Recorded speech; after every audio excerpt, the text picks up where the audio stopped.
Most characters in JoJo are guys in dresses. Yeah. If I ever watch it, I'll show you a screenshot. All right. Okay. Anyway, good afternoon, everyone. Welcome to Smudcast. Actually, no, good evening. Welcome to Smudcast 620, How to Handle Power Creep Perfectly. And this is a comparison of Avatar Last Airbender and JoJo's Bizarre Adventure.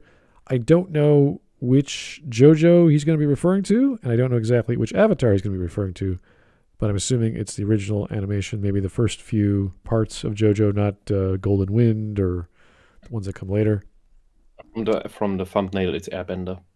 Yeah, okay. So this is from Korotos Mystery Shack, and this came out 2 years ago in January. Has 1.1 million views, so bravo, sir. Obviously, this is a trope that people care about. I don't think power creep's that big a deal. Unless you can do it wrong very easily. Yeah, then it gets boring when you and absurd. That is any trope. So yeah, but it's since power creep is a relatively common thing that happens in shonen manga. You have to keep it interesting, and I think that is more important than the proverbial numbers game of early Dragon Ball Z, because there are several games, for example, that show this very well. That it's not about just the power must increase because you have the super new skill and you beat the super big super enemy, so the next threat needs to be even bigger than that. You can do this in a different way, which is have the spectacle bigger. You can have similar stakes as before. You don't need to go from world destruction threat to galaxy destruction threat to universe destruction threat to multiverse destruction threat. That's just all that's incomprehensible. It's just you can absolutely do that. That's not usually the consequences of power creep. Yeah, but that's how you also translate with the enemy is so big that he destroys even more of existence. So we need even more power to overcome that. Thereby, we prove that we now have more power. Because otherwise, if we already have so much power, why would another villain on the same or lower level be a threat at all? And the problem with that is that people don't think when they do make these mistakes, is that you can put up threats and problems that do not have anything to do with power level, but rather with complexity, with emotional stakes. And good examples of that would be how Bayonetta 2 ups the ante from Bayonetta 1. Because what was the stake in Bayonetta 1? The entire universe, like existence, was at threat. Okay, cool. You up the ante throughout the game by Bayonetta getting all her skills that she lost through amnesia. So enemies get bigger, destruction gets bigger. Her final moves against these angel god bosses, get even more absurd. Okay, cool. How do you go from that in the second game where she already has all these powers? Well, you make it look more interesting. You make a bigger roller coaster. You have the demon go loose. You do the roller coaster slide with the demon down and up the skyscraper, and so on. You have more going on in the background. You have instead of Jeanne, the other witch, you have a Lumen Sage you fight, who basically does the same you do, fights the same the way you do, but summons the angels, which were the bosses in the previous game, as his companions, his power strikes when you do the same thing with demons, and you up the spectacle by having those things fight in the background, these celestial and infernal beings, while you do the actual fight with your nemesis in the foreground. And thereby there's more going on. The world seems more alive. And the main threat for Bayonetta in that game is not the entirety of existence is at threat, which is in the end happening again. But instead it's, oh, my best friend forever died, and I'm going to hell to save her soul. That's a much more interesting thing, because that's more personal. And the whole saving existence is basically an afterthought of that. And I think that's how you deal better with power creep, because Bayonetta in Bayonetta 2 is not more powerful than she is in 1. You're kind of scratching the surface of the problem. The root of the problem is characters becoming irrelevant. Well, if you look that's another thing. Yeah, if you look at the 70s of 80s of Superman before he was killed off in the 90s, it's sort of like, okay, he gets so strong, he fights so many strong villains, they're gods, they're whatever, they're destroying humanity, they're destroying the galaxy. It's like, okay, yeah, we have to water that down a bit and chill out and bring them down to earth. And that's kind of the problem with video games in general, because video games are known for power creep. It's not so much a storytelling thing, because you have to be very specific with stories of characters fighting a villain. Oh, he's stronger than me, I have to train. You see this in anime a bit with Naruto, and he's, a kid, and you literally see him grow up and gain powers, and he becomes stronger than his adults. Then he becomes an adult, then he's like really powerful, and he's fighting supernatural beings, and it's like, okay, this is too much. But that's kind of the spectacle. That's the point, as Whisp was saying. It's the point of... Again, that's part of the point of shonen. The problem that shonen has is that the inherent power creep from the monthly release or weekly release schedule, depending on which magazine you're in, it urges you on to bring up bigger and bigger threats, that the main character which you are propping up to fight these guys is the guy that's going to be fighting them. What is the rest of the cast going to be doing? Probably jacking shit, which is what happened to Bleach, as far as I understand. Yeah, is that the longer you go on in the story, the more the side characters become irrelevant. Yeah, the what was the first enemy of Son Goku? I forgot his name. King Piccolo? No, the normal guy who then keeps just being useless afterwards. I just forgot his name because I just played Asura's Wrath, and in my head just says Yasha, and it's not Yasha, but it's something similar. Yamcha, exactly. Thank you. Because Yamcha is useless, because he's just a normal guy with absolutely no power development. I'm thinking, and he does become a friend of the party, but he gets left behind. And Demon Slayer circumvents that with the party being kind of on the same level. They all have more or less secret superpowers, although they're all limited, hampered in different ways. And that keeps it going.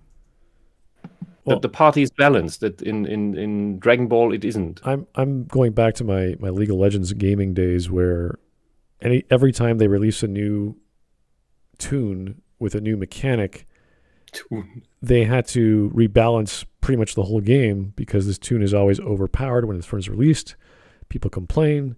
They overbalance, meaning they turn them too weak, and then they buff them up again. So it's this constant up and down. Oh, but that's on purpose. The hero comes out overpowered on purpose so that people buy it. Maybe, I don't know. It is the because they didn't do this right away. It's something they started doing later on. Well, no. It's really different, because it's part of the what's it called, the economic model. Maybe, I don't know if that's intentional, but I think that when they have heroes that sort of change the game, like when Jin came out, that changed the game. When Yasuo came out, that changed the game. And when Jin changed the game? Jin changed the game, because when you have that reload mechanic, you have to reload, or you have to change all the other characters that had guns or had a certain style of fighting that uses that reload mechanic. So now we have to rebalance Graves, because he has a gun. So all these things, from a video game perspective at least, have to be balanced so it's fair, and everyone has it's all about skill and skill shots and timing and team play and all the things that make MOBAs good. And that is a fundamental problem with that game design. So whether that's relatable to story, you can't really compare that to, let's say, Dragon Ball or what have you. Okay. I just thought I thought you were aiming at super weird heroes like Bard, who just My favorite boy, do the best something else. boy. I'm not dissing him. I love him because he breaks people's brains. Well, because like, what the fuck is he doing? Why is he that? Why is he gone? What is going on? The thing with I love it. with that whole idea, the whole process was that there became this joke that some overpowered or supposedly overpowered heroes like Aurelia kept getting nerfed, and that was an ongoing joke. Anytime a new hero came out, it's like, better nerf Aurelia because they're gonna beat them with Aurelia. Aurelia's gonna take over top lane or whatever. It was this ongoing thing for like 3 or 4 months, and not just months. We're talking years. That meme kept on going. the meme kept on Till going. she I don't got think the the replay. actual nerfing kept on going. They would nerf and buff every. Oh yeah, the nerfs and buffs kept up for like I think like half a year before they went flatline. And One then that and mainly then comes to- and then they had the redesign of the whole game, which is like, okay, we're going to slowly redo all of our characters over like a year. And they're still doing it, I'm assuming, because I haven't played in years. But you get, they're going to revamp Master Yi, they're going to revamp Aurelia, they're going to revamp everyone, and it happened. I can understand that with like the earliest champions because the newer ones have really interesting complex mechanics, and the earliest ones were so basic at that point that it kind of seemed like different games when you played them. Like Warwick. You had these basic potatoes versus I'm doing this weird complex shit. Whoa, look at me. Yeah, like Warwick was so point and click. janky on the remake, and you're like, is this fun anymore? Like I don't even know how my Q works properly, and my R is just a skill shot that I freaking launch myself across the screen and do nothing.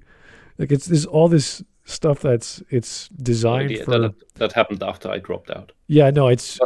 So you know how Warwick's ultimate used to be a point and click, and he stunned you and did damage to you? Yeah, he does that still. But now he jumps at you before he does that.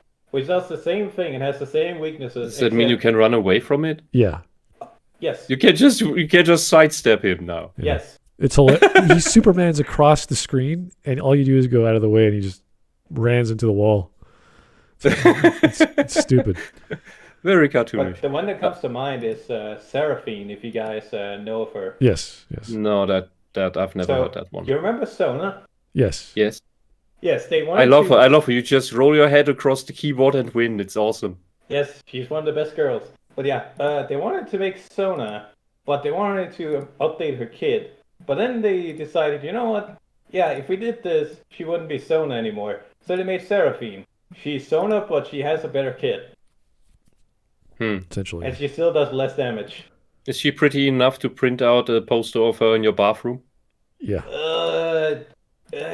She's a dancing pink-haired. I take that as a no. What the fuck is that? She has exactly. Yeah.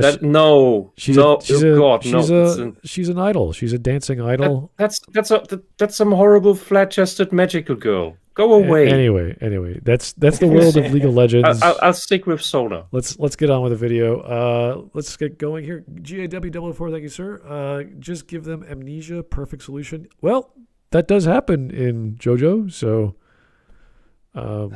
nothing new there. That's another trope, of course, but probably not the best way to solve a trope is with another trope. So, as I said, that's basically how Bayonetta 1 starts, because technically she already has all the god-killing skills. Yeah. That you need to start with an excuse of, how does this work exactly? Oh, I can walk on walls? That's interesting. I didn't notice that.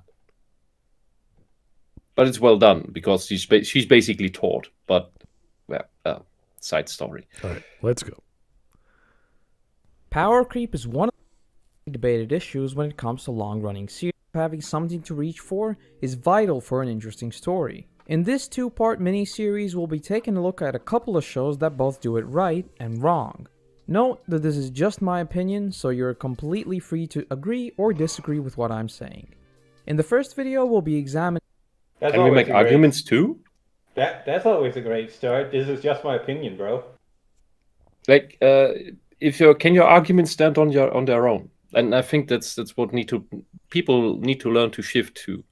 Get away from this opinion crap and go to, I am making arguments. If you have counter arguments, bring them in the topic. Well, this is part where did I go wrong? So I'm assuming he did other series in parts 1 and 2. So we get Avatar and Jojo in this case. I can't imagine him doing parts 1 and 2 about Avatar and Jojo as well. That sounds a little redundant. Well, he's probably going to talk about how Stan's power crept Hamon since Hamon became useless. I honestly cannot think of power creep in JoJo. They come out, they are themselves, and there's all these characters and they pop up on the scene and mix things up. But other than that, it's all tactic. It's all how they use their existing powers. It's not their existing powers become more powerful. Well, Outside of maybe Golden Wind, but that's just one scene. So Araki had an entire scene dedicated to Joestar trying to use Hamon on a stand, and the stand user going, "Only a stand can kill another stand, retard." So that's what immediately come to mind when I think of power creep. But that's more like, as you said, circumventing power creep, since Hamon can still keep you young, healthy, beautiful, as we see with Jojo's mom. The only other thing is the inconsistency of existing powers not acting the same way they should. And again, I'm thinking of Golden Wind with Bruno with his zippers. Sometimes some guy's blood circulation stops, and sometimes they could just unzip a guy's head and he's fine. So maybe he controls that. I don't know. It's not clear. And the whole zipping, like all the powers in JoJo are crazy anyway. So once you accept the fact that this is nuts, you shouldn't think about it too much because it's not supposed to be consistent, or it's not supposed to be. How does King Crimson work? I don't understand. Yeah, no, Tell me how there's no explanation. Yeah, freezing time, going back in time, just or erasing time. Cutting time. Yeah, it's nuts. It's so crazy. There's no point in trying to figure it out. So yeah, I think it one way to circumvent it going stupid or crazy in the sense where it falls apart is have a closed story that's planned out, and then you know where to go and how things play out, and then because there's no point going beyond the story because there's nothing to tell, and because the relevant thread is gone. I'm currently replaying Asura's Wrath as I do. And that is a wonderful example of just going more and more crazy on the power level. Because, well, you start by beating up lava demon monkeys. And you go over to beating up lava demon mammoths. To punching the planet. Because the planet is angry. So you punch the planet. The planet has a corrupting deity inside of it that's going to destroy the world. Yes, it's basically, I think it's fashioned after or inspired by the idea of Orochi, which is the 8-headed dragon that has a mountain for a body. So the mountain in this case is Earth. And, well, okay, now you've destroyed the core of the Earth, which was you put it to sleep. And in the beginning, you just put it to sleep. In the end, you punch the core of the planet. And then you fight God. Alrighty. Yes, and then you have these breaks in between where you go back to just punching your friend. So how does that work? Well, because your friend is more or less on the same power level as you right now, so that works. And then we go to punching suns and black holes. Yay. All right. Here's the Copperal. Thank you, sir. To stop my characters from power creeping, I gave them stats and weaknesses so that even a random soldier can take out a boss by just sneaking up on him. You don't need to have, video game stats in your writing. If it helps you out, that's fine.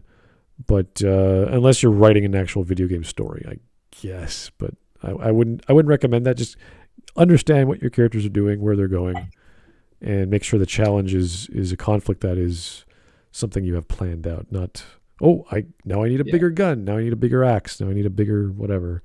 So yeah, Asura's Wrath does that but more for the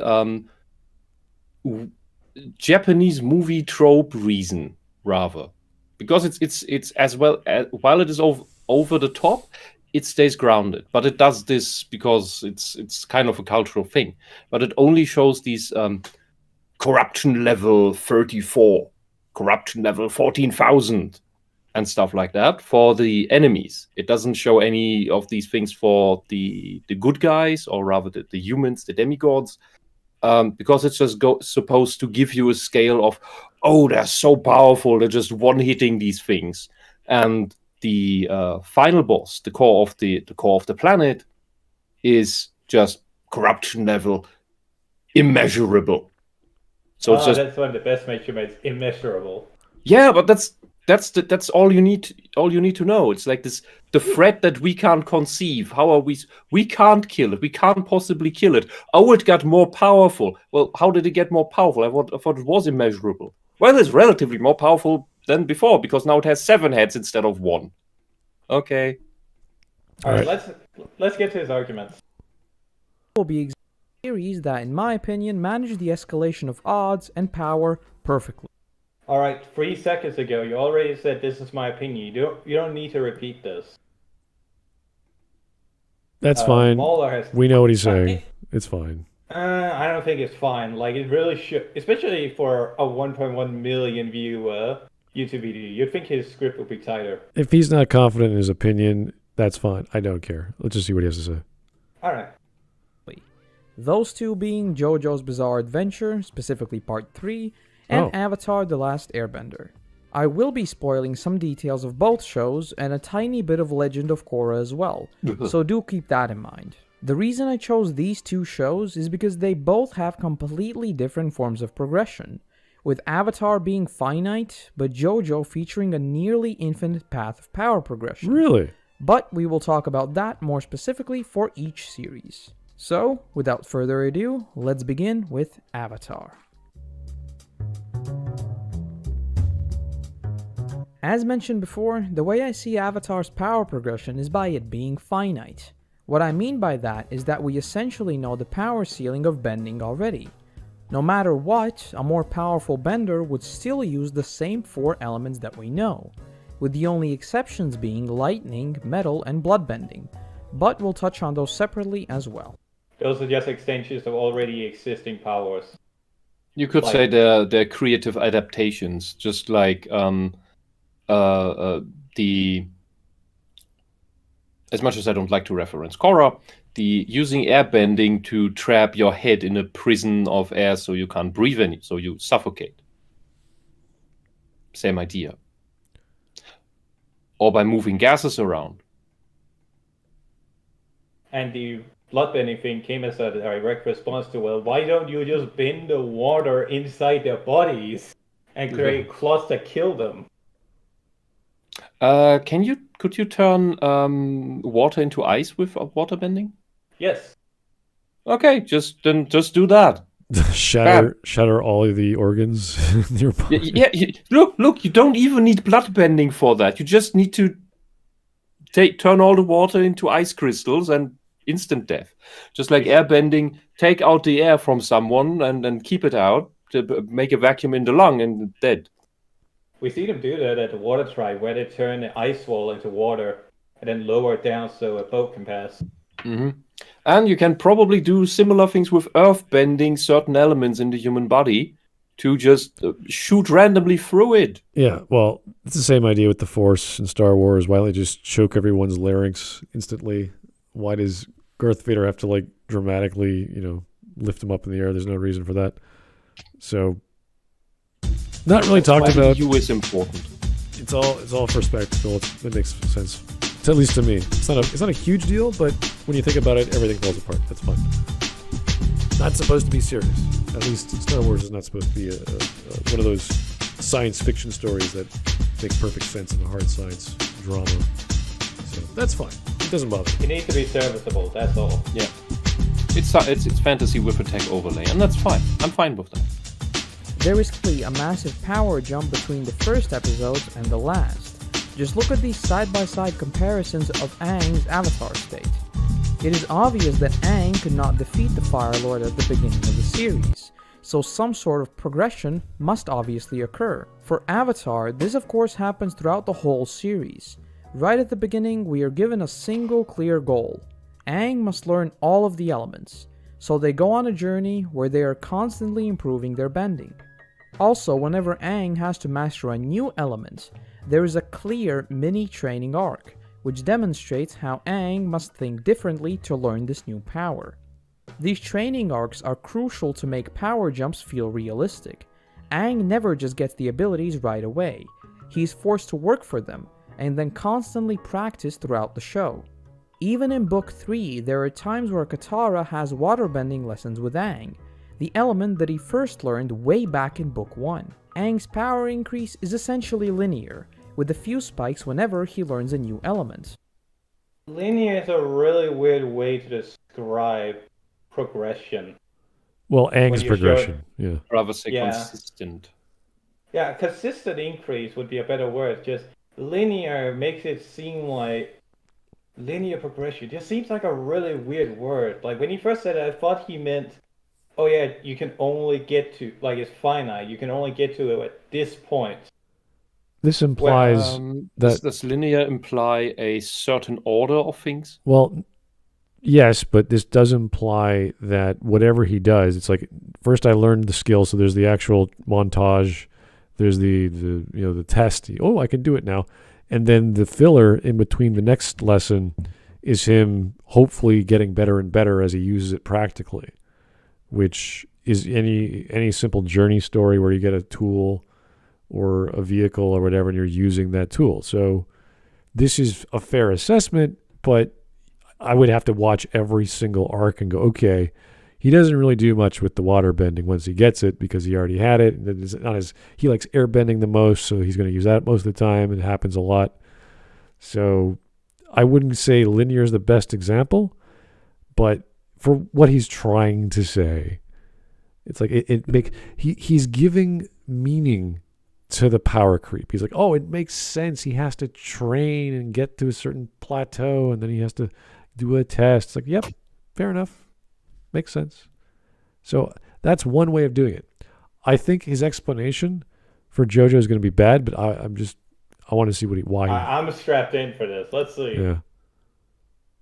Specifics of Aang's power growth, but I will give you just a few examples. First of which is during Sozin's Comet. Before Aang learned earthbending, his fighting style was always reliant on agility and extremely evasion-based. After meeting Toph and learning to take his challenges head-on, he encased himself in earth and tried to block Ozai's fire head-on. This is, of course, Toph's technique. The second one I'd like to point out is the fight with the assassin sent by Zuko, or the much more fittingly named Sparky Boom Man. The fight begins with Aang evading the initial strikes. After failing to deliver a strike of his own and getting blown away, Aang once again takes Toph's advice, and instead of airbending himself to the ground, faces his challenge head-on and goes straight through the large pillar. After realizing that his initial approach to the fight is not working, he uses what he learned from King Bumi, Neutral Jing. He hides in the pillar and waits for his opportunity to strike. Once he deems that is the right time, he jumps out and can be propelled by the Sparky Boom Man right up to Appa and escape. There are countless callbacks like this to the specific techniques that Aang has learned from the characters around him. He never suddenly gets a power jump that allows him to win the fight. When he is outmatched, he loses or he runs, just like with Sparky Boom Man and the Season 2 finale, where Team Avatar was completely beat. That was a really confusing way to say there's a setup and payoff.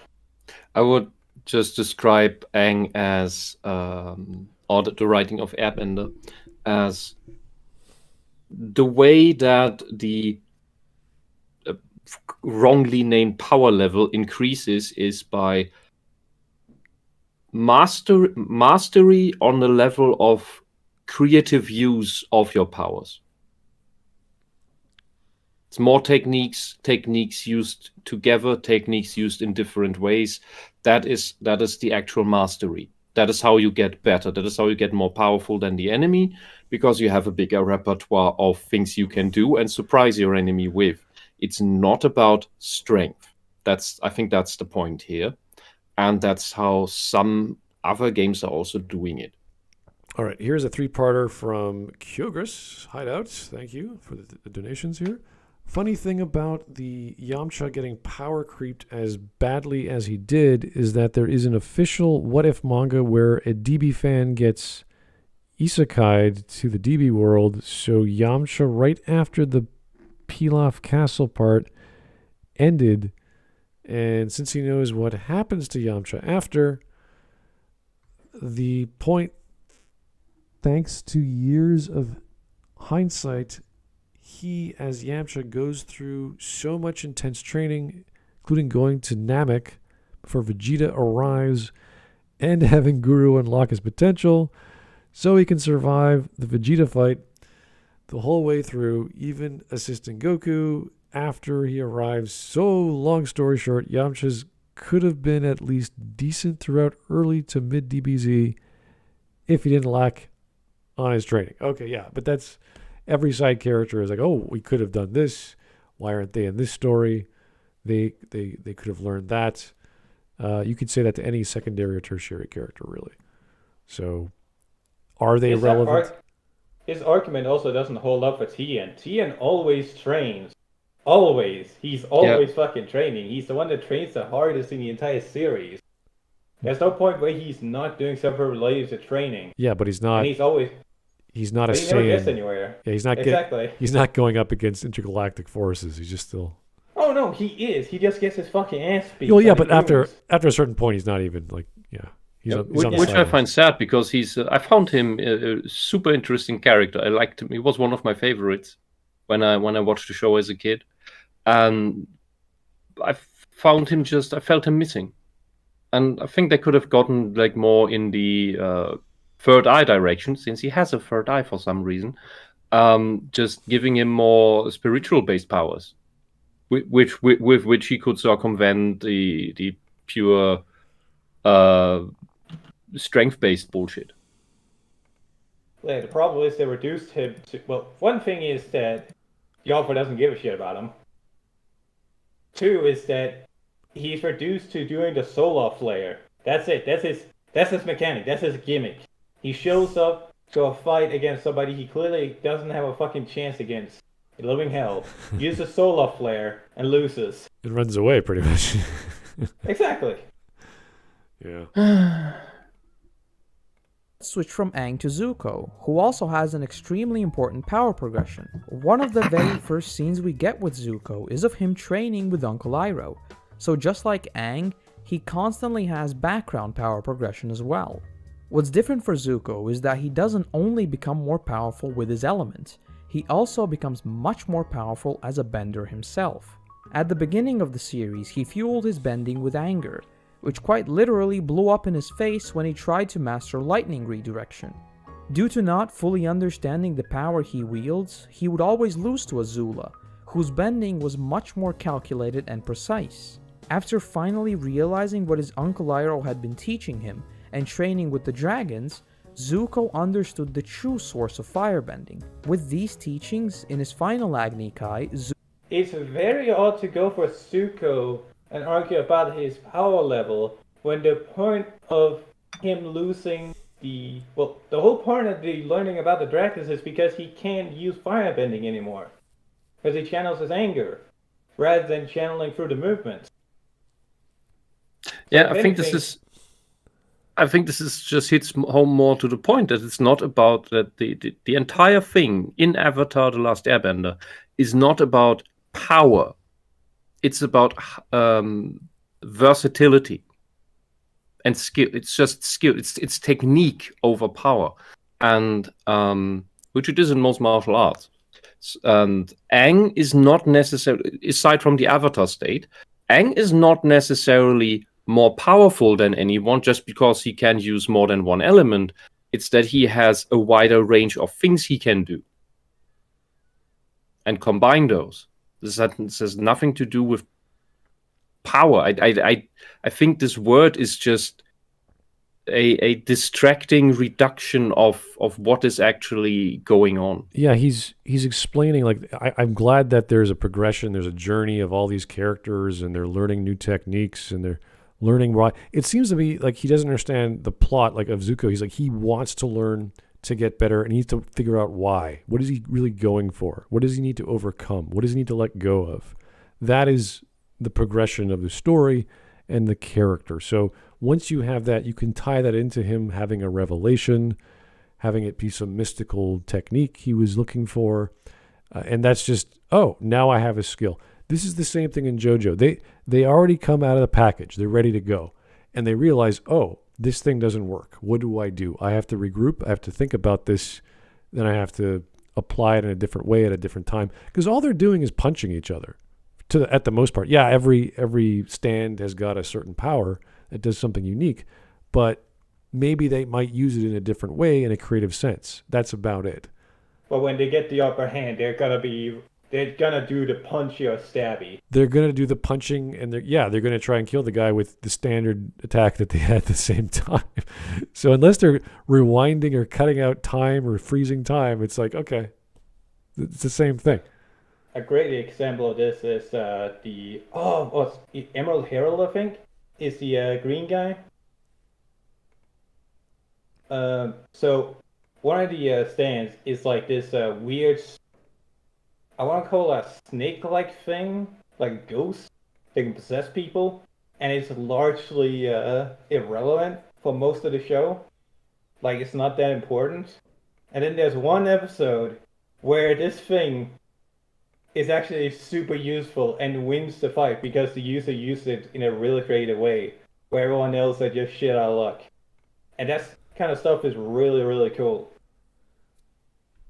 Like, just how they take what they have and then make really interesting and creative uses of their stands. Yeah, I remember watching, History's Strongest Disciple Kenichi, where he's always the little guy. He's always learning because he's learning martial arts from these ridiculously powerful masters, and his opponents are like already not master level, but they're according to the lore of the story, they're not masters, but they're extremely powerful.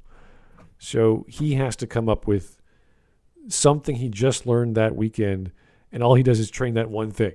He's just doing that one thing until he gets to the first ending of the first arc, which is he fights his best friend from his childhood, and he ends up just copying his master. He's not doing anything new. It's just that his villain friend can't figure out what the hell he's doing because he keeps changing into another master, like thinking like a different master and emulating them. That's all he's doing. So that's fine. Like, that's just him being creative at the moment to think, how do I help my friend? How do I fight him off and try and change it? Because he doesn't want to fight his friend. He's a good guy, but his friend is an evil gang leader, so he has to save him from his horrible lifestyle choices. So Hierophant Green, that was the guy I was thinking of. Hierophant Green, who is that? That's a green snake-looking thing. A stand? Is it a stand or what is it?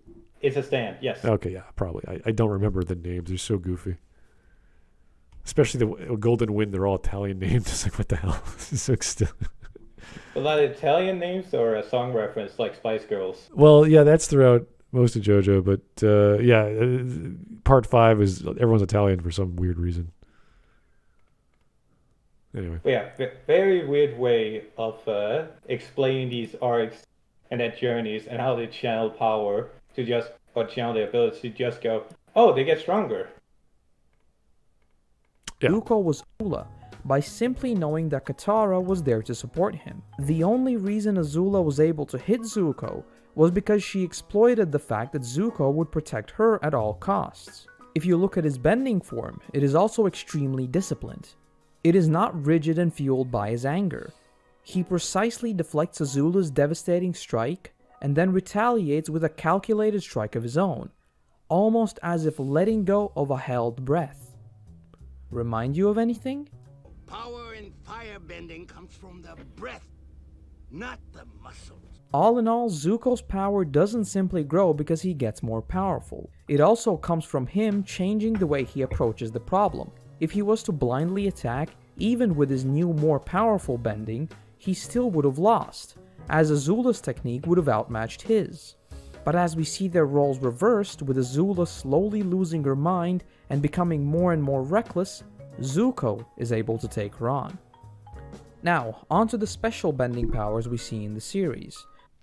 I find it very odd that he didn't take the chance to double down on the idea of how to deal with power creep for his earlier example of lightning or Zuko attempting to channel lightning and it blowing up in his face. Yeah, this is not power creep. This is tactics. This is, they're using the same ability different ways. It's like, yeah, that's fighting. That's conflict. That's fine. Well, no, the point is that Uncle Iroh explains that only a couple of people, specific people, can channel lightning because it requires a level of sociopathy or spiritual enlightenment. Like Either or. Like, it requires a so specific life to channel this that this isn't going to become a future problem. It requires a level of emotional control that, as you said, you either acquire through spiritual enlightenment or by not having much emotional affect in the first place, like a sociopath or psychopath. Though she is quite unhinged, but that depends on what's going on, which is why when Azula gets, you can rile her up. When she's riled up, her shit doesn't work anymore. That's kind of the point. So it's rather a psychological trick that gets her. Yeah, and the benefit to the argument of why Avatar does power creeping really well, or handles it really well, is to say that, specific people that have controls over their emotions can use lightning. So don't worry, this isn't going to be a common thing. Like, you're not going to have a dedicated lightning people be reduced to powering up generators like in next season, right? Yeah, like we can't just train this to everyone and then base our society's energy consumption on it. That would be silly. Yeah, that would be extremely silly. Anyways, earthbending. Those being Toph's metal bending, blood bending, and lightning. In other series, these may be used as massive power boosts for the main characters. But in Avatar, they are simply extensions of the already existing bending.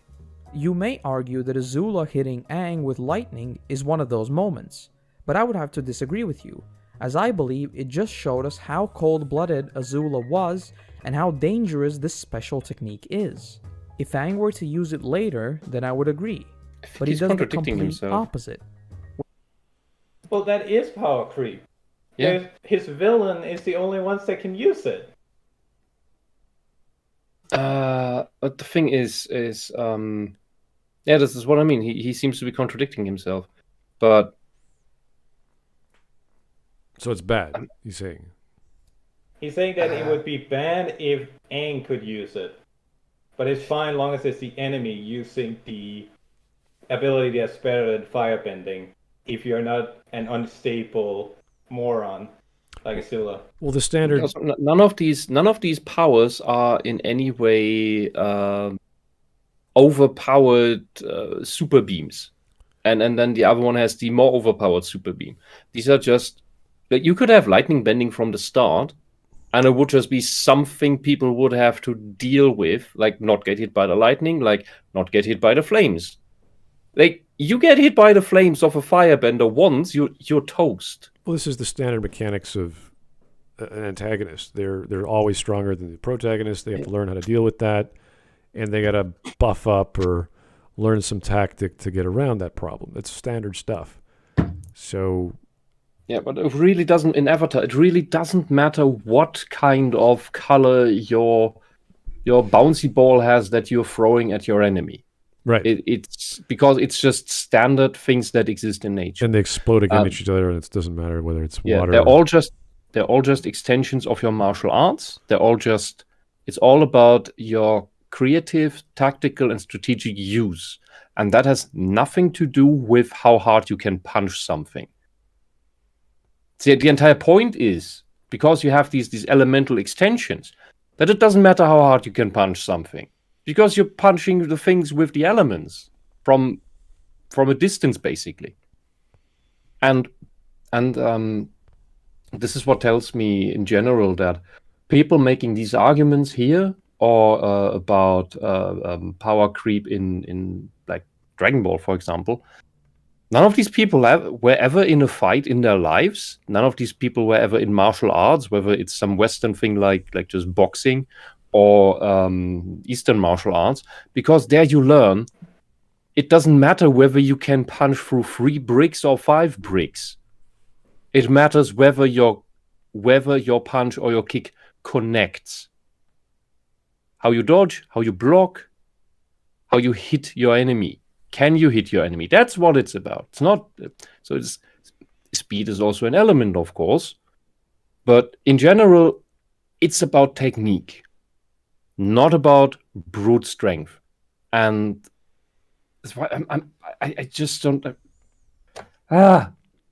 People, go to some dojo. I bet there's some sports club in your town, and just go there for a couple of weeks, and you'll get an idea.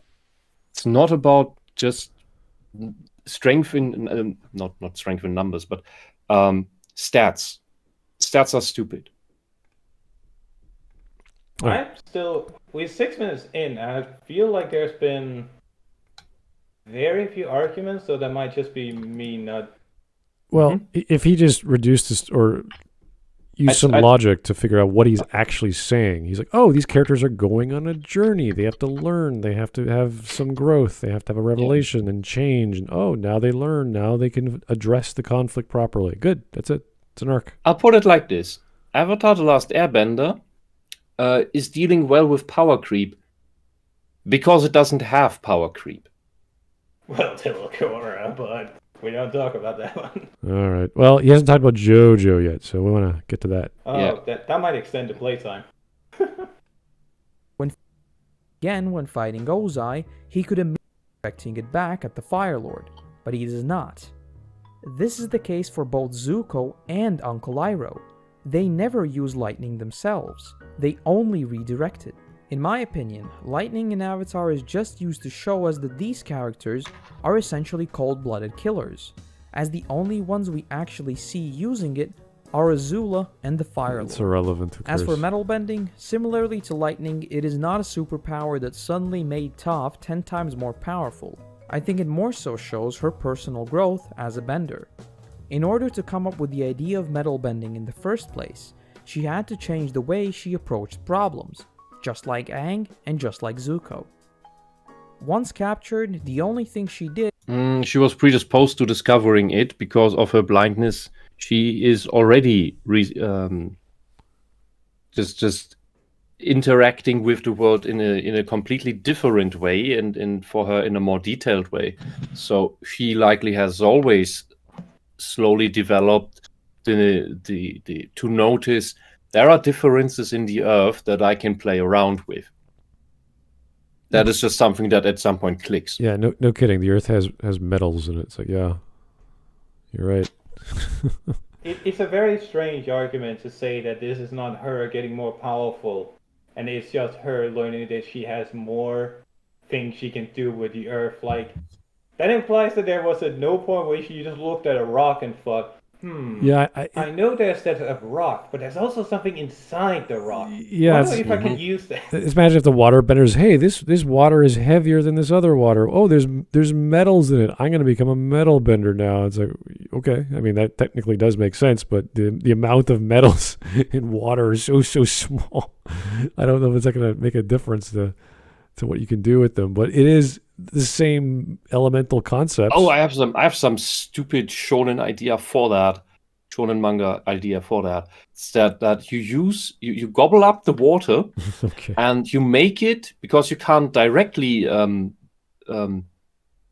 manipulate the metal in particles.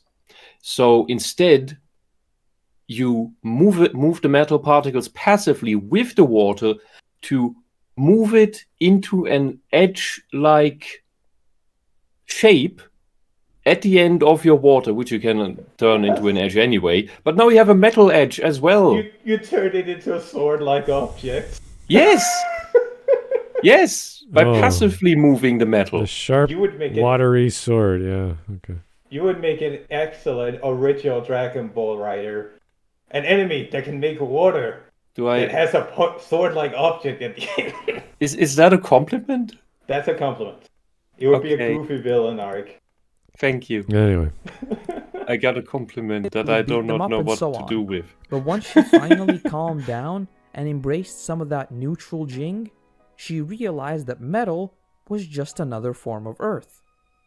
And yes, in this case, it did give Toph a way to get out of the cage she wouldn't have had otherwise. Painful. But we've already seen that she could take them Okay, there's something you didn't understand, which is that the elemental power, like you should have realized this at the latest with the dragons. It is not about, is this earth, is this metal, is this water? It is about the elemental states in chemistry. Is it solid, liquid, gaseous, or whatever you pronounce that as in English, or is it plasma? Well, fire isn't technically plasma yet. There's a state above that that's plasma, but you get the idea. And that's what this is about. That is what Toph maybe realizes without having the words for it.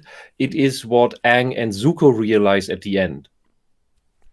It's about the elemental, the physics states of elements is essentially. Sorry. So I could imagine that a waterbender can learn to bend other liquids.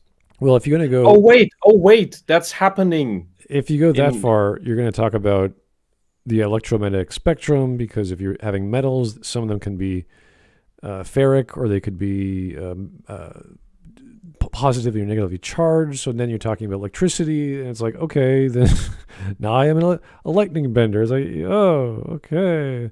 And then the earthbender then becomes a metal bender who becomes a magnet bender. Yeah, because fire is just part of the electromagnetic spectrum. So once he sees this and understands that he can control radiation, now he's a radiation bender, and he could throw whatever. Oh, that's how an earthbender goes to firebending? Yeah, essentially. It's just kinetic energy that's really small, and it starts chemical reaction.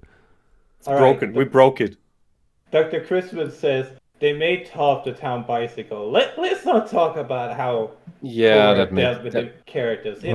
It's embarrassing. You got that does not make sense. Korra is just bad fan fiction by people who didn't care about Avatar in the first I was place. about to say, I wouldn't even call it fan fiction. Fan fiction implies you cared about the source material. See that Okay. It's parasitic fiction. that would have been a good example of bad power creep. What happens to Korra? But this is just hero's journey stuff with fantasy magical stuff in it. I'm like, that's fine.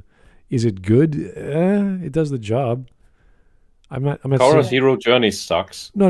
If we're talking about Avatar, it's like, it's fine. I don't think it's some great example. It's a good example of a journey with the characters having to learn. That's fair. But they don't. Not in Korra, no. They have a journey, but they don't learn. Wisp, he's talking about Avatar: The Last Airbender. Calm down. It keeps changing back and forth. Anyway, let's get. I want some Jojo. I want something. Jojo. them on in a fight, but if she needed to. So I don't really think that you can call metal bending a cheap power-up either. And finally, blood bending. I don't think anyone ever argued that metal bending was a cheap upgrade. If anything, people argued that she should be the only one. Because she was blind. Her whole character says she's blind. She felt the rocks beneath her using sonar, learned from badger moles, or whatever. Yeah, so people earthbenders who are born blind or turn blind later, early enough, could be more predisposed to learning metal bending. You could make that argument. Yeah, that's the argument I hear people make in reference to another show.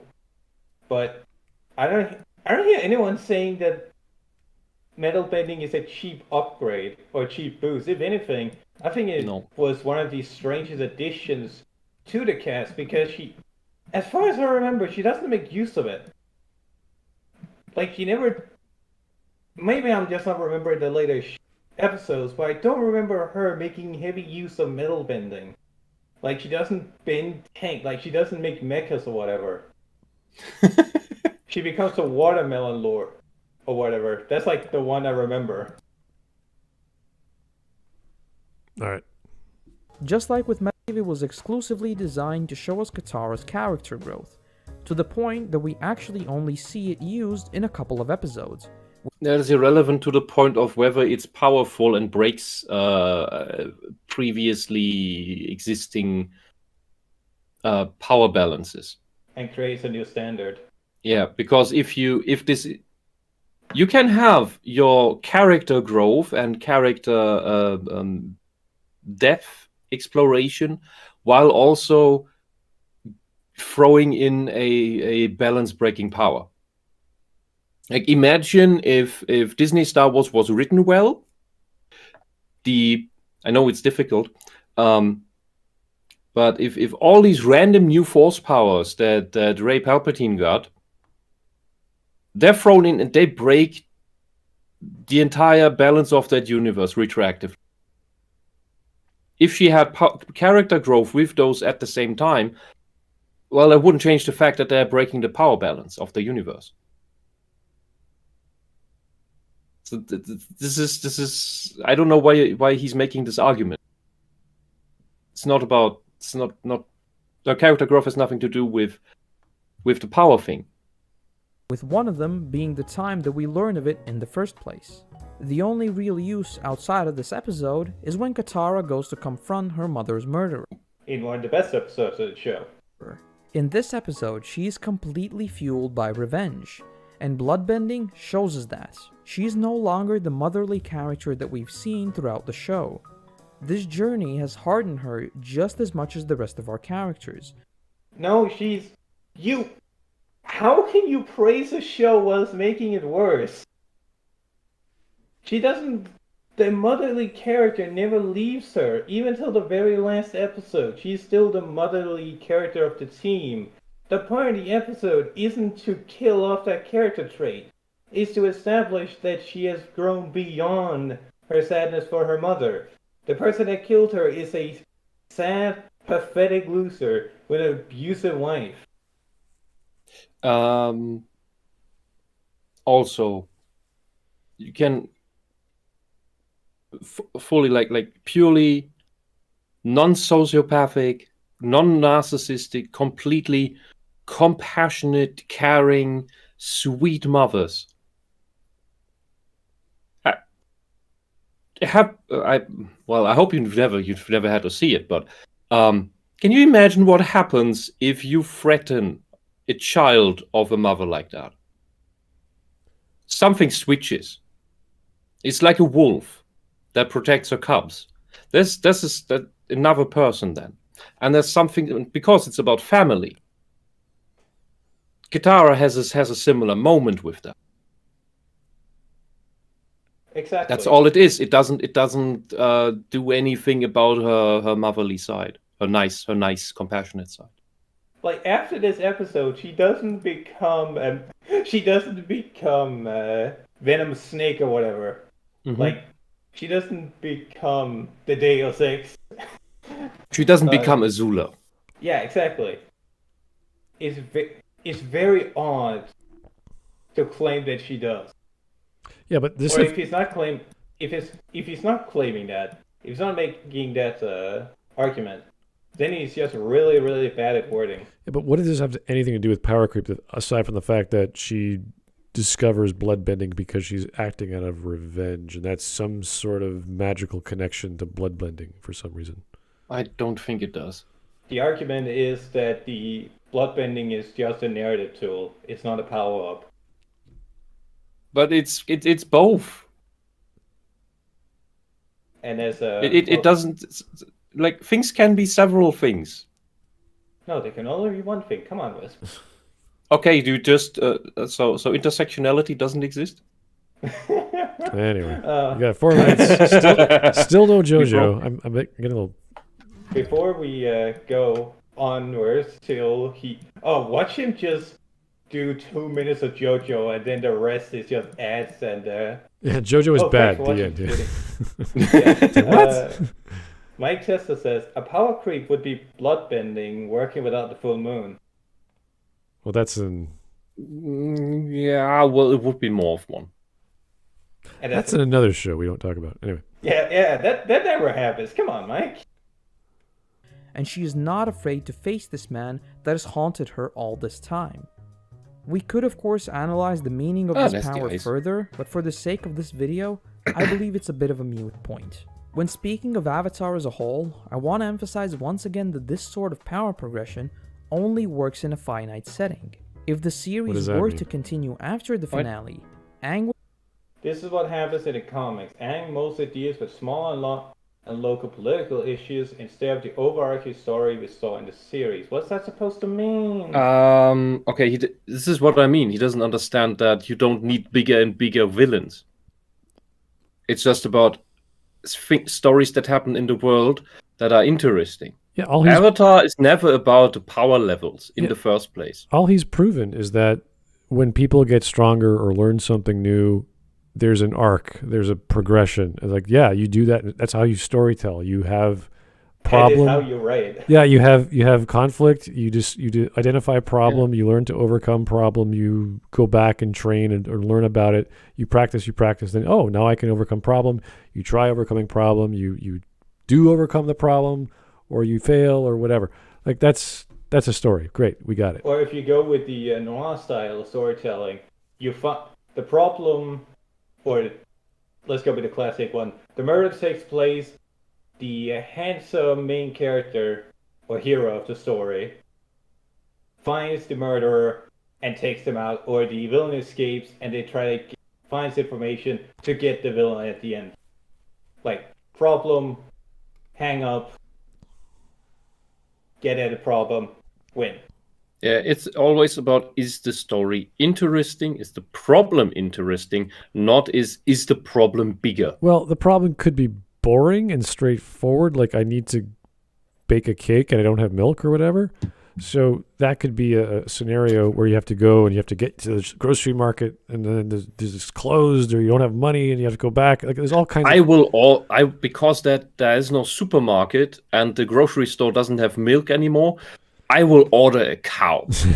You could do lots of crazy things. So there's lots of stories that are not interesting or not mundane or whatever the case may be.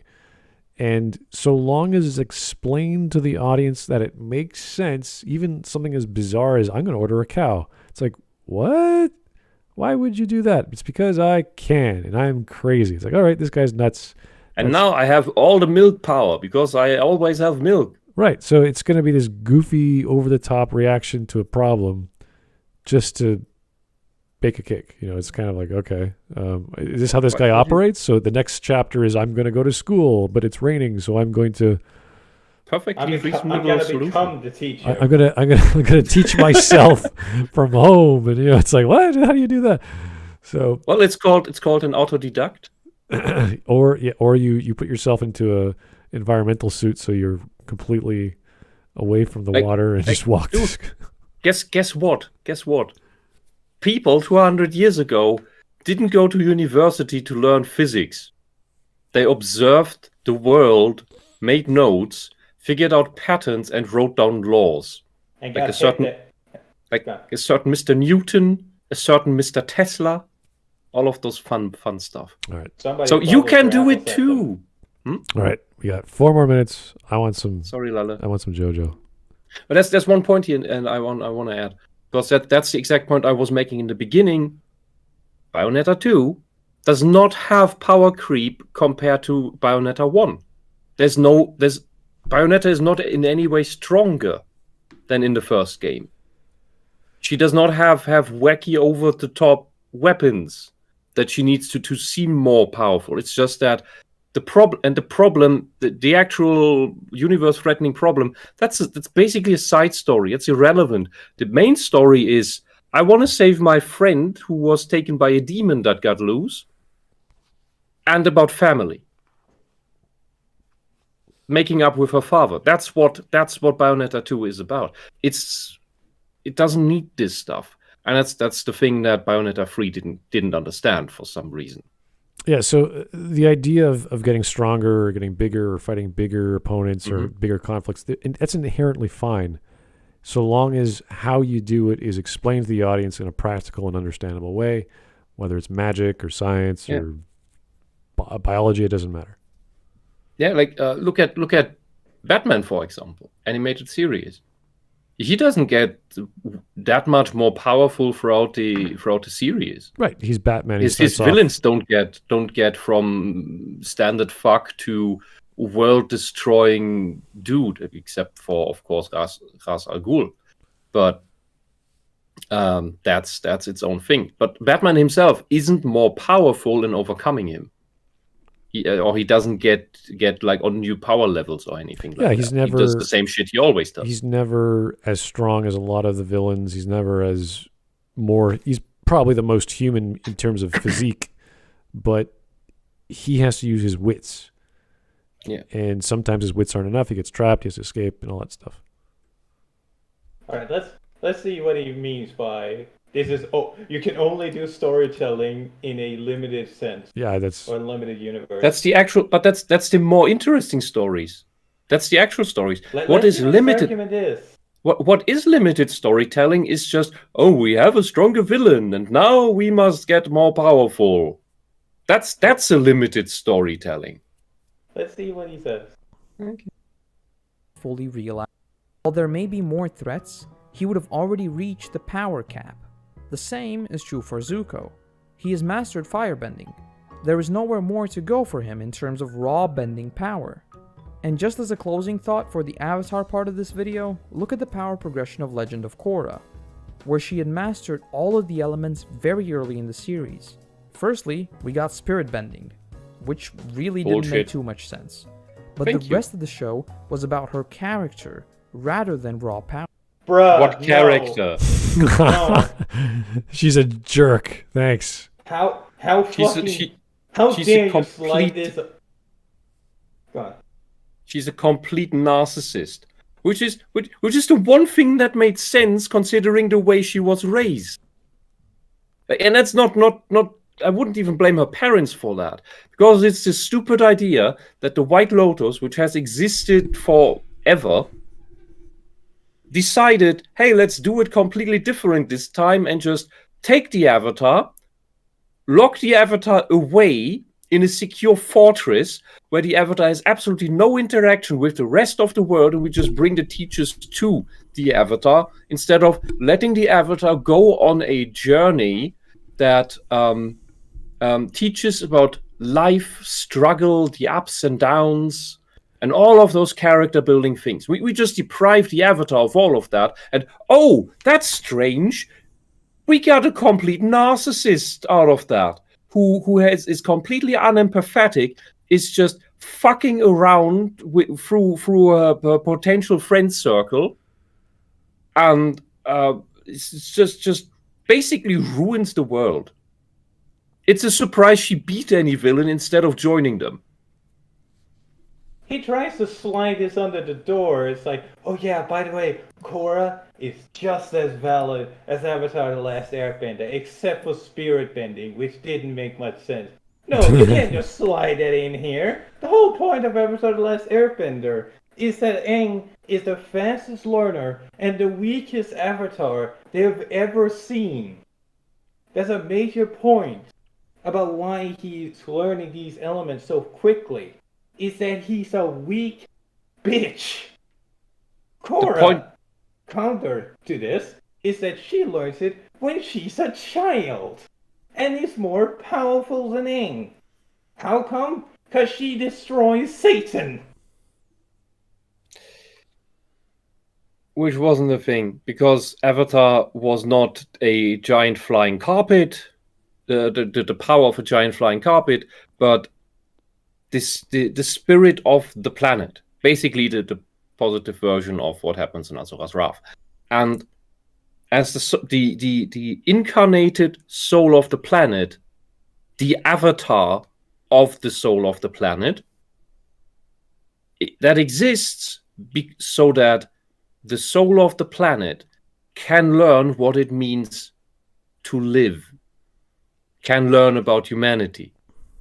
That's what it's there for. The whole existence of Korra is antithetical to that. Well, if you think about it, so the whole point about Rava and Vatu is that they're the idea of yin and yang, like good and evil. But the point that they make in the show, Korra, is that the winner takes control, or basically consumes the other one for like 10,000 years until the next battle. It's this, Which means that when Korra fuses with Rava, that means that she's also Satan. She has Vaatu inside of her. Because that changes into Vaatu eventually. That's stupid. The whole thing is retarded. It is the stupidest, superficial, maladaptive representation or interpretation of Taoism I have ever seen. They made the soul of the planet we consume. They made the soul of the planet possessed by Satan. Yes. Oh God! And he just tried to slide that in here. It's just absolutely. All right. It breaks everything. I to this day, I'm not over how horrible this is. Let's keep going. This is getting too long. But anyway, it's time to move on to Jojo. Thanks. 3 minutes left. In the introduction, I mentioned that I view Jojo's power growth as essentially infinite. So what do I mean by that? Well, if you think about it, Jojo doesn't actually get more powerful throughout the show. Wait. This only changes for... Hold up. That's a fucking lie. The only thing that's infinite in Jojo is hair gel. How is his power level infinite, but he doesn't get infinite? No, his point is that the universe, the setting, has an infinite power level. What? Because any stand can counter any other stand, which means that any other more powerful thing, which has a really obscure weakness, can pop up. That's... Like, you can have a multi-dimensional hopping stand be defeated by a child whose stand is like a turtle that forces you to be locked in one dimension at the bottom of the ocean where you drown. I mean, that's the nature of all the stands. They're so wacky and the bizarre abilities. That's fine. And that's where I think he's going with it. Yeah, but to say it's infinite, to say it's infinite is kind of like saying, well, Dragon Ball Z is infinite because they keep getting stronger and stronger. It's like, well, no, that's just power creep. That's just the trope. That's what it is. Whereas JoJo is everyone starts off with what they got and they learn to use it. And that's pretty much it. There's nothing really... They're all punchy and stabby and kicky, and that's about it. There's the growth step, like we see with Star Platinum near the end, where he achieves a new ability, which is hinted at from the beginning of the show. But growth is usually a very obscure and at times obtuse thing. Like, there are characters who have really shit growth stats that get new... they realize new stuff about their stands, whilst there are characters that have like A or S in growth, and yet that character shows up for like maybe 2 episodes, and their stand is garbage. Yeah, and they never learn to do anything with it. I gave the example of Golden Wind because Giorno, once he holds the arrow, he gets like uber power or whatever. I think he gets healing or something like that. That's about it. Like, he has the punching powers and he has healing. It's like, okay, fair enough. So... But they all have punching powers. I don't get, like, does someone punch harder than the other guy? I guess maybe they, their arms get detached and they punch from a distance. Like, I guess. How do you counter that? You dodge. Okay. Ooh, let's train on dodging. But we will talk about that a little bit later. So firstly, if he doesn't get any more powerful, why does it feel like there are still high stakes? What? What? What does that have to do with anything? Oh no! Because his muscles don't get bigger, the stakes feel like they're bigger. What? Well, if you reduce all problems that exist to fighting, that's the only types of problems that can exist for a story, and you can start making these retarded arguments. The general stakes are you're going to die. It's this thing. A fight, you might die. Okay. How can the stakes remain if you don't get more powerful? Well, let me ask you something. If somebody shows up with a gun, are the stakes gonna increase or decrease when more people show up with more guns. Yeah, no, the And other you say guy. it- No. same The level. question is, if I have a bigger gun, is Yeah. it obsolete that you have a gun? Exactly. They're both lethal. This is so silly. Okay, whatever. Well, I believe there are a few important reasons. Firstly, just like with Avatar, the series has a clear goal. They need to reach and defeat Dio. Now you might say that if it's just like Avatar, then why is this one infinite? Well, it's because the way on how you get there is different. You could add 30 other stand users between the existing ones and the format would still work. This is because there is a What? I don't know what he's talking about. What? I'm assuming 30 stands between? What does he mean? Can you by go that? back? get there is different. You could add 30 other stand users between the existing ones and the format would still work. This is because there is a power Oh, I get what he's talking about. He's trying to say that you could add 30, the way that Jojo is written, you can add 30 stand users that we don't get to see, and it would still work. Because the characters don't have a like there's no clear written, this is the point where they get a new ability or whatever. right. So they could have run into 30 stand users before we see them on the plane where they meet the fly that kills people.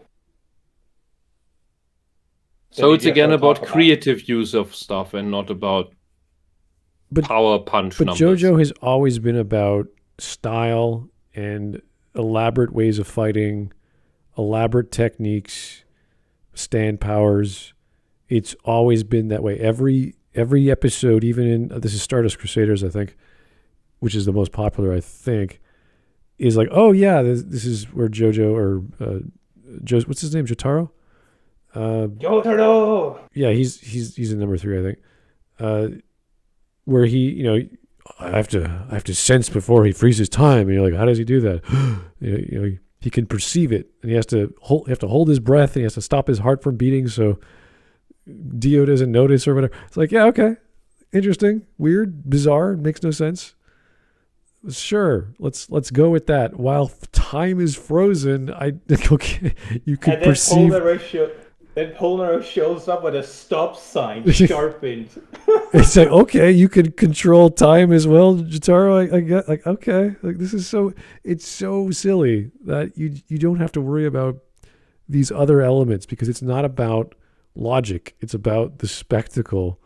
And what would this big tough guy do against this other big tough guy with magical powers? Like, what would happen? I don't know. But more importantly, these abilities are usually rooted in the sense of, okay, if something comes up, the show is going to inform you.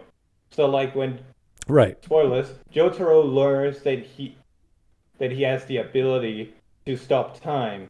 The show informs you of that and shows you how he does that. And it shows a little bit pieces here and there throughout the anime where he actually uses that ability for like half a second or a second. And then by the time the climax, it shows you that yes, indeed, he has achieved like 3 seconds of time stop. And it informs you of how he's using it. There's no point where it sideswipes you with a new ability. Except for the climax of Golden Wind, but we don't talk about that here. Yeah, again, that's the only example I can think of. So, power creep, I get what he's trying to say, but he's calling it infinite, which is silly. That's not. It's like we have a power scale. Like he did the power scale with Aang, where it goes up in a linear fashion or whatever, and it just says, "Well, in JoJo's, it's infinite." You're like, can you draw that? Is it like a logarithm? Like, what are you talking? I'd rather say it's open ended. It's obscure. Yeah, it's hard to notice who's more powerful than the other because they're unique characters with unique abilities that don't make sense until you see that, and you see like Bruno. How does his power work? He unzips anything and walks through it, and he sometimes unzips body parts and takes things apart, and it's all just a mess on the ground. How does that work? How does King Crimson works? How do you delete time? Still perceive time? I'll just slice time out. It never happened. What are you talking about? This is basically like trying to measure, what is more powerful, bricklaying or cooking soup? Right. It makes no sense. Like I don't know. Like maybe let's find These are out. completely different things. That you can. Oh, you have someone who can throw bricks at you because he has bricks. The other one has like scalding water because it's on the stove. Like, yeah, both are going to cause damage. There's a great example of this. In part 4, there's a rat called Rat, after the band Rat. And his ability is a sniper rifle that causes tumor-like growths on you. And it defeats the main character of part 3 when he fights it. Because it can see that he's jumping around, like he's basically teleporting. And it predicts where he's going to teleport and hits him. And he ends up getting defeated by the fucking rat. That's a great example by cancer. Yeah, he gets... It's a cancer rat. Yes, it's a cancer rat. And he gets defeated by it, so that another character has to save his ass. Well, That's a great example of... Is the rat better than Jotaro in this specific situation? Yes. If they were next to one another, fuck no. But it has nothing to do with power. It has to do with application. Exactly. That's a great part of Jojo. Like, look, this is the thing, and it's why it's... let's go to 40k. The Astartes are fucking powerful. For some reason, lots of the models on that people paint have their helmets off. What happens if you shoot a sniper rifle at an Astartes head? Pop. Does that mean a normal human sniper is more powerful than an Astartes? In circumstances, sure. No. It just means the Astartes was dumb to take off his helmet. That too. But yeah, that's the same, kind of the same method that Jojo uses. Anyways, let's actually hear what his fucking point is. Jesus Christ. Progressions for every single villain we meet. Let me explain what I mean. When a new enemy is introduced, we see Jotaro fight him and often lose, because the stand user has some sort of specific ability that allows him to win. We then see our gang learn more about the enemy, and ultimately see them win by exploiting one of its weaknesses, by still using the same powers they've always had. I guarantee if you switched around some of the villains and didn't know the proper order, you would not be able to tell which one goes first. And this is in no way a bad thing. By writing these mini-arcs as their own power escalation cycles, you always have something to reach for. What power? So the stakes because it's not power escalation at all. It's solving the puzzle. Yeah, let's imagine there's no stand users and Jotaro has a gun. And every time he tries to aim at the gun, the new stand user or the new guy hides behind a wall. Yeah, you have to get him when he's not hiding behind a wall. It's not like this complicated scenario. It's so basic. You're fighting a physical battle with supernatural versions of yourself that have special powers. That's it. That's all it is. I think the gun example is a pretty good one. Think of Golgo 13. Is he getting more powerful throughout the series, or is he just doing new wacky shit? He does creative ways to use the gun. That's it. It's the simple story. Yeah, this is the same. Avatar: The Last Airbender is the same. It's new creative ways to use the powers you already have. He's a good shot. He's good in fighting, but what do you do against 3-tier bullet or 7-tier bulletproof glass? You use gun many times, very accurately, very quickly. That's it. Yeah. Oh, that's there is actually a character in JoJo whose power is just a gun. Strive. Oh yeah, that's part 2. But in part 3, there's a guy that his power is a gun, and he can decide where the bullet goes. And he's one of the weakest fucking characters in the entire series, despite having one of the best stands we've ever seen. Because the guy's a fucking idiot. Like, that's the greatness about JoJo, is that if you get a shit stand, that stand is only as shit as... What's the right way to phrase this? It's only as shit as narrow as your mind is. Or as bad as the other user is, yeah. Here's a good... which brings us to My Hero Academia, which is all about learning how to use your very weird power in some way you didn't think of before so that you can get amazing with it and become a real hero. Yeah. Aside from main character who is about strength, speed, the standard stuff. But he too has to learn how to work around the thing he got. But it's more obvious with the other characters, like, oh, my power is to make things float. How do I use that for combat? My thing is I make things explode.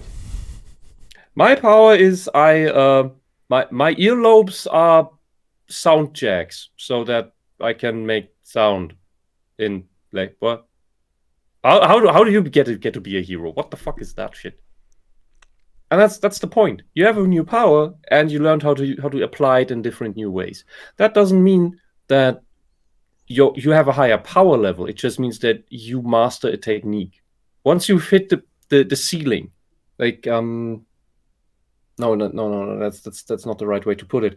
In martial arts, getting your black belt doesn't mean much. It only means you know all the techniques. That doesn't mean you have mastered them. Basically, when you get your first black belt, your first dan, that just means, okay, your actual training can begin now, because now you start your mastery process. Your basic training is done. Now you get to mastery, and all that is refinement of technique, and your battle sense, combat senses, like knowing yourself, knowing your enemy, reacting the right way, and so on and so on. It doesn't have anything to do with actual power. Like old kendo masters are a wonderful example of this, because they especially, I forgot his name. There's some really ancient videos that are super grainy of one online that you can find. Like, just look for kendo master wisdom or something, and because he kept saying, oh, when I turned 50, I started noticing I lost strength in my arms, and that's when I realized what kendo is really about. And when I got to 60, well, my legs started getting slow. That's when I learned what kendo is really about. And so and it keeps going until he's 80. And he's barely you can see him barely moving anymore, and he's just beating the shit out of 30, 40-year-olds.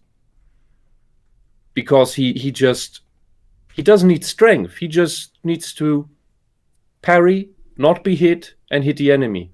And you don't need just raw strength for that. You just need skill. All right, we got a minute and a half left. Let's see how Jojo's power is infinite. The series introduced seemingly extremely overpowered abilities, but they are always somewhat limited, which keeps them balanced in the wider universe. Let's take the most extreme example, stopping time. This too is balanced by the range of their stands and the fact that you can only stop time for a few seconds. Even a seemingly insane power can be introduced, yet still it's possible to overcome without coming up with some bogus way of beating it. Tiny spoilers for part 4, but there are times where Jojo's time-stopping ability is useless, even in protecting himself. The problem with this sort of constant power cycle is that writing it is extremely difficult. If not done right, after a while things just become stale and boring. In a setting like Jojo's, you never really know what to expect, so there is much more room for random and sometimes downright weird enemy stands. But for some universes, trying to keep tension high without constantly raising the power cap is very difficult. Notably, many survival series. But we will talk about that in part 2 of this mini-series of Escalation of Power and Odds. And that is it for this video. That told us jack shit. Jojo's okay because it has infinite power levels. It has the writer is very good at coming up with random stands, and a lot of other people are very bad at coming up with stuff to keep it interesting. He has the stupid Korra carpet as one of the logos in the background. I noticed. All right, let's go to memes. Memes. Friend, Kermit can't be more powerful. Even more powerful Kermit. Unlimited power. What? What is this? Okay. Kermit with Infinity Gauntlet. All right. The only time I felt evenly matched is when I stole Bobby Hill's purse. The fact that I didn't know him increased his power tenfold. Bobby Hill. I remember when I first had to use 100% of my power, it was to separate 2 flat Lego pieces. Oh, that is painful. That is. Yeah, even Goku would break his hands on that shit. Uh-huh. I have the power to have all the powers I want. What? That's Cartman. Okay. He tricked the system. Shaggy, contrary to popular belief, I actually used 98% of my power to make this film possible. 90%. Guess it took most of your power then, huh? Who said my limit was at 100? What? I love the Shaggy memes. What gives people feelings of power, money, status? Sending the new guy for a tool that doesn't exist? What? Yeah. Do you know what an air hook is? Go get the oscillating thorn brush? Like what? How women feel when they show the power they hold. What? I don't get it. The power to dance? No. When they brag about how they abuse others and their position of power and such. I get it. I believe in speed and power solve many things. It's the car guy. Scotty, I need more power.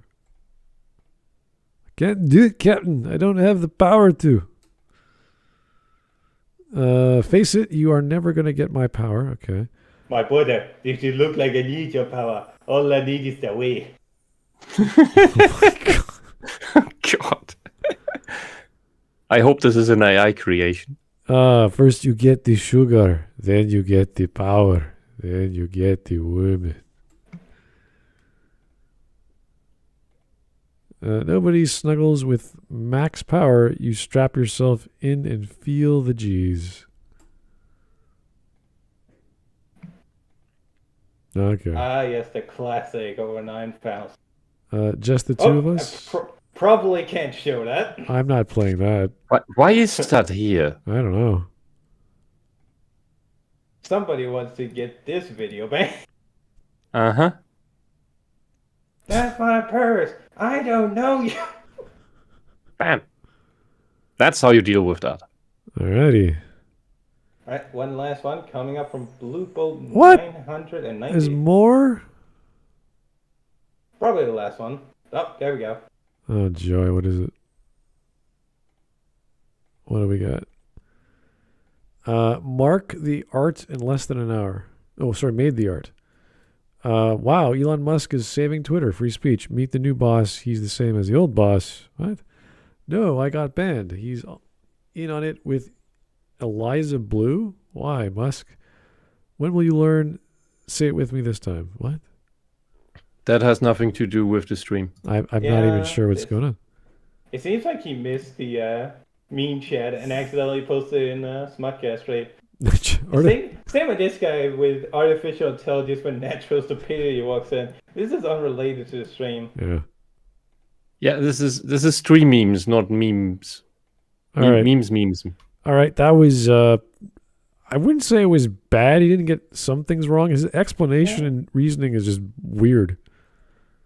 Yeah, I wouldn't say it was bad. Like, it was enjoyable. That's just not much to say because a lot of his arguments were either not really arguments in that sense, or they were very vague to the point where can you just say? Yeah, it's like saying 2 + 2 is 4. I just don't understand what the number 2 is. He can't explain to me why it's 4. He just knows it's 2 + 2. Like, what do you mean? Anyway, that wasn't so bad. Again, I enjoyed it. It wasn't inaccurate. It just the explanations were I've never heard them before. And Lacking. well, you don't say there's an infinite power level when we're talking about power creep. That would be the thing that Whisp was talking about at the beginning, where you're fighting like gods and galaxies and universes and keep going up and up and up. That never happens in JoJo. JoJo starts off out of the bag, they're ready to go. There's no real training. There is maybe a little bit of learning they have to do to figure out what to do next, as any problem solving happens in any story. But that's not power creep. That's just solving. That's just problem solving, really. So, yeah, didn't know where he was going with that. Still don't know. And he has more. He has a series on this. This is part 3. He says there's going to be a part 2. What does that mean? He's going backwards? I don't get it. So, Oh, maybe it's JoJo Part 3. Since you only talked about Part 3 of JoJo, maybe that's what I meant by Part 3. Oh, Yes. so after Yes. after he went to Stardust Crusaders, he goes to part He's 4. gonna go. Episode 2 is gonna be about that show he The showed 100. at the 100. Oh, okay. Anyway, that was fine. Thank you guys for attending. Not sure what we're doing tomorrow. I do know what we're doing Thursday.